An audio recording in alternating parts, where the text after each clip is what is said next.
Assalamualaikum warahmatullahi wabarakatuh.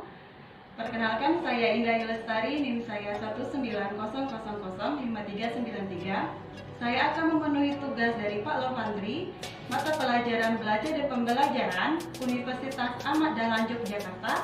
Di sini saya telah ditemani oleh Bapak Aprili Mauludin yang pendiri lembaga LKM Media Data. Baiklah, perkenalkan ini Pak Aprili Mauludin. Salam kenal Pak. Ya. Assalamualaikum. Waalaikumsalam. Baiklah, di sini saya melakukan observasi tugas pendidikan non formal dengan memilih LKP Media Data. Baik Bapak, apa tujuan Bapak mendirikan LKP Media Data? Baik, siapa tadi deh namanya? Indah Ayu. Panggilannya? Ayu boleh. Oh iya, Mbak Ayu aja ya. Boleh. Mbak Ayu, jadi kita bercerita sedikit. Jadi LKP Media Data ini salah satu lembaga pendidikan khusus yang khusus bergerak di bidang teknologi IT. Jadi kita mengajarkan kepada siswa atau peserta didik itu yang berkaitan dengan komputer. Media Data ini berdiri tahun 2004 di Wah, Surabaya. lumayan lama ya Pak? Sudah lumayan lama. Waktu berdirinya dulu kita belum di sini, tapi kita masih di tempat lain sewa. Nah, syukur alhamdulillah sekarang kita sudah mempunyai gedung sendiri. Nah, adapun tujuan kita mendirikan lembaga kursus ini, yang pertama dulu pada awalnya kita pengetahuan masyarakat tentang komputer itu kan masih sangat langka dulu kan. Oleh sebab itu kita kebetulan saya berasal dari dunia pendidikannya yaitu komputer. Nah, jadi cikal bakalnya dulu kita mendirikan rental komputer di Batu Raja ini, tapi lama-kelamaan berkembang menjadi kursus. Nah, jadi tujuan kita agar peserta didik tidak gaptek, tidak gaptek teknologi. Ya, jadi belajar teknologi khususnya aplikasi-aplikasi komputer. Ya. Nah, yang selanjutnya Bapak, bagaimana motivasi yang Bapak berikan kepada masyarakat agar tertarik dengan dengan kegiatan yang Bapak lakukan? Ya. Jadi metode kita kalau dulu awal berdirinya kita hanya sebatas menyebar brosur dari sekolah ke sekolah. Tapi kesininya sesuai dengan perkembangan teknologi sekarang ini kan kita juga mempromosikan lembaga kita bisa dengan medsos kan, di media sosial, di Facebook, Instagram dan lain sebagainya. Selanjutnya ini pendekatan seperti apa yang Bapak lakukan kepada peserta didik? Pendekatan kepada peserta didik tentunya kan peserta didik ini kan latar belakangnya berbeda-beda kan. Ya. Ada yang sudah mengenal komputer, ada yang belum sama sekali. Ya, sama sekali. Ada yang pertama kali melihat perangkat komputer. Jadi kita pendekatannya berbeda-beda. Artinya kita begitu ada peserta yang mendaftar, itu kita kalau yang umum itu kita terima dulu, nanti kita adakan interview terhadap calon peserta didik sampai sejauh mana mereka sudah memahami komputer ini. Jadi kalau yang sudah sedikit-sedikit mengenal itu kita bisa langsung saja masuk ke aplikasi yang jurusan yang mereka pilih. Tapi kalau yang masih awam sama sekali tentunya kita akan mengajarkan mereka dari nol, dari menghidupkan komputer tersebut sampai masuk ke aplikasi. Ya, baik, Pak. Berarti pendekatan yang Bapak lakukan kepada peserta didik itu berbeda-beda. Ya, dilihat dari latar belakang peserta didiknya. Baik. Nah, di sini metode yang Bapak terapkan dalam melakukan interaksi kepada peserta didik? Metodenya itu biasa saja. Jadi sama seperti metode pembelajaran yang lainnya di sekolah. Tapi karena kita ini lembaga kursus, jadi dia metodenya lebih ke praktek. Lebih ke praktek. Jadi teorinya hanya sedikit, jadi 100% bisa kita bilang 100% praktek. Iya. Berarti dari mengasih materi, praktek, ujian, ada ujian? Iya, karena kita kan kurikulumnya standarnya berbasis kompetensi. Itu jadi kita ada ujian, ada ujian lokal, ujian dari lembaga sendiri, dan ada juga ujian kompetensi namanya, yang kita kalau uji kompetensi itu ada lembaga sertifikasi kompetensi kan. Nah, jadi kita daftar dulu ke LSK-nya, lembaga sertifikasi. Nanti mereka yang menurunkan penguji untuk menguji peserta didik ini. Kalau ujian lokal itu peserta didik hanya mendapatkan sertifikat lokal dari sertifikat lembaga. Tapi kalau dia lulus uji kompetensi yang diadakan oleh Lembaga Kompetensi Nasional, mereka akan mendapatkan sertifikat yang dikeluarkan oleh LSK, sertifikat kompeten namanya ya. Sudah tertata ya Pak ya? Iya betul Ibu. Baiklah, selanjutnya di sini Bapak tadi menyebutkan ada kurikulum. Di sini di lembaga LKP Media Data menggunakan kurikulum apa Pak? Apa kurikulum K13 atau kurikulum KTSP? KTSP yang 2013 itu. Oh ya, yang sudah direvisi. Ya, yang sudah direvisi. Jadi kita kan ada beberapa program yang kita ajarkan. Ya, ada program Office, aplikasi perkantoran yang dipelajari Word, Excel, PowerPoint. Nah, ada juga kita membuka program desain grafis.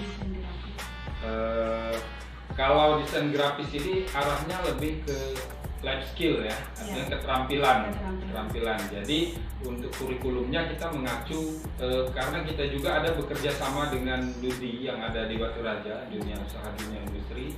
Jadi terkadang kita kurikulumnya kita rubah sesuai dengan kebutuhan DUDI tersebut, kebutuhan pasar.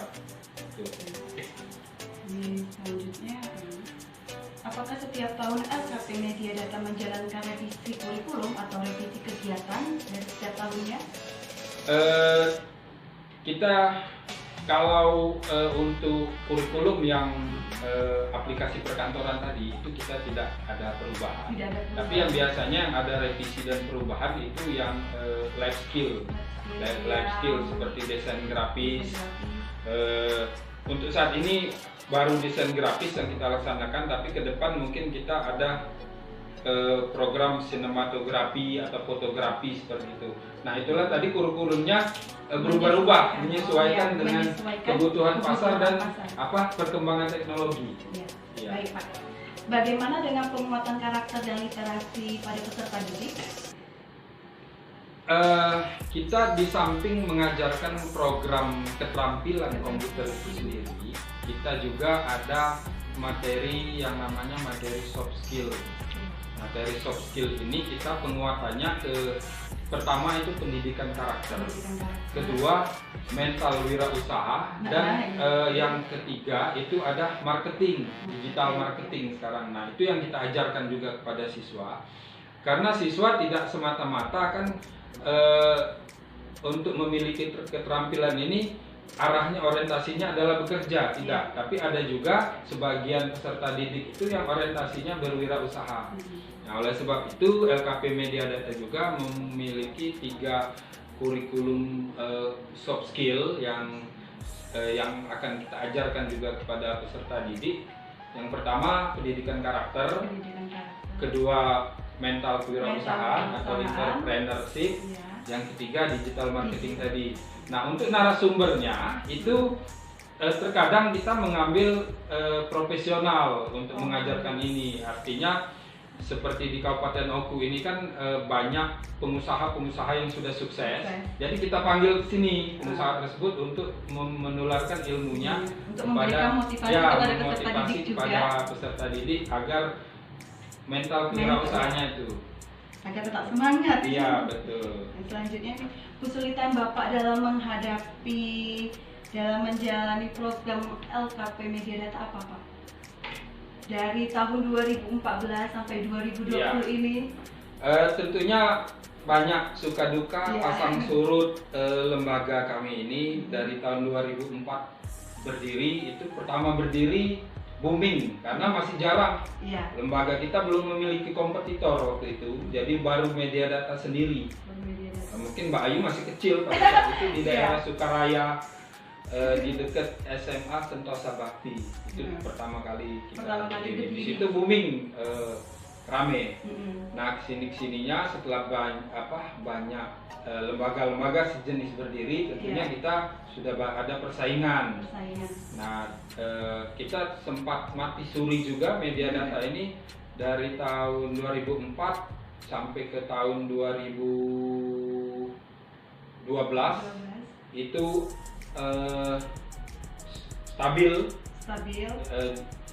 Setelah banyak berdiri lembaga, kita agak kerepotan karena kan pasang surut kan.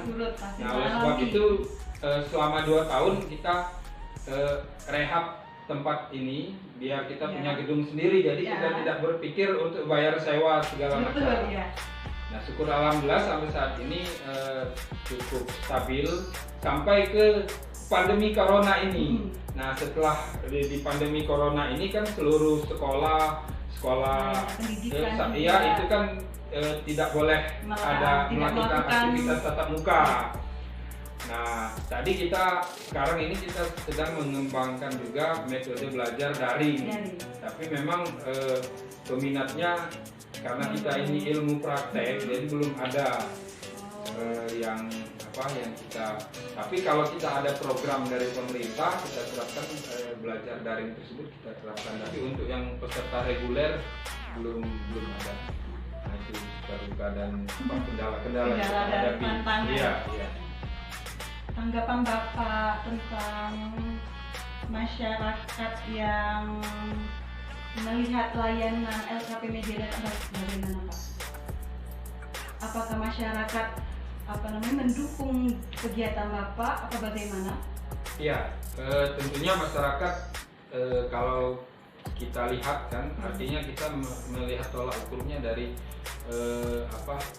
peserta didik, mantan peserta didik dan keluarganya. Tentunya respon masyarakat cukup positif dan mendukung kegiatan ini karena kita kan bahkan banyak yang datang itu orang tuanya, begitu anaknya sudah mau tamat sekolah, ada orang tuanya yang datang mencari informasi. Artinya kan mereka memberikan tanggapan yang positif kepada layanan. Artinya mereka pengen mendaftarkan anaknya di sini begitu.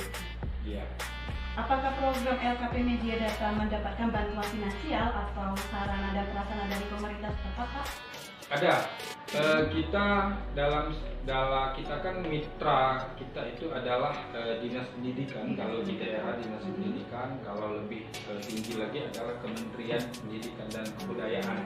Jadi kita itu di bawah naungan di Menteri Pendidikan dan Kebudayaan ada dirjen di bawahnya itu Dirjen Vokasi dan Kursus. Nah, itu Dirjen Kursus dan Vokasi. Bantuan yang Bapak terima itu apakah setiap tahun atau beberapa bulan sekali? Kalau dari kementerian atau dari pemerintah itu tergantung kita. Kalau kita mengajukan mengajukan proposal bantuan, kan memang ada program pemerintah itu memang untuk menaungi baik lembaga-lembaga seperti kita. Jadi tinggal dalam setiap tahun itu kita kalau kita mengajukan bantuan, itu nanti diverifikasi dulu bantuan kita, biasanya disurvei apakah layak menerima bantuan atau tidak. Untuk media data sendiri, alhamdulillah setiap tahunnya itu kita mengajukan bantuan di Dirjen Kursus dan Vokasi tadi, dan alhamdulillah mendapatkan bantuan. Nah, ini juga program ini juga meringankan beban dari peserta didik, karena setiap kita menerima bantuan, jadi program yang kita tawarkan ke peserta didik tersebut gratis karena sudah dibiayai oleh pemerintah. Ya, program tersebut ada. Baik Pak, sekian aja yang saya tanyakan.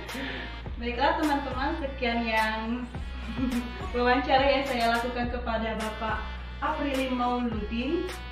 Sekian yang saya sampaikan. Wabillahi taufiq wal hidayah. Wassalamualaikum warahmatullahi wabarakatuh.